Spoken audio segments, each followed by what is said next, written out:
قرعه ظالمه. بدليل اقول لك على حاجه، لو هي فيها عدل، انت عندك كهرباء اسماعيليه، الاهلي هيلعب في اسماعيليه؟ قول لي. لا، هو كهرباء الاسماعيليه ما صعدت السنه دي، المفروض تلعب في اسماعيليه، صح؟ مش هتلعب.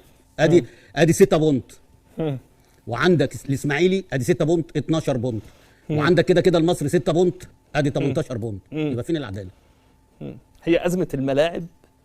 اشمعنى عند الاهلي بس ازمه الملاعب؟ اشمعنى عند النادي الاهلي بس ازمه لا، ما هو الزمالك هيقابل الزمالك هيروح اسماعيليه هو وبيراميدز ولا لا؟ مش الثلاثه دول اللي هم مفترض ينافسوا معاهم سيراميكا؟ والمصري ادي 5. لا، ما المصري كده طلعه من القصه، عشان كده هيلعب في اسكندريه. برج العرب. طيب انا دلوقتي كفرقه مثلا زي بيراميدز بروح اسماعيليه، مش انا بنافس؟ مش في حاجه اسمها تكافؤ فرص؟ طب ما اروحش اسماعيليه بقى واخدهم بقى في اسكندريه، صح؟ مظبوط، عشان يبقى في عداله. نفس كلام الزمالك اللي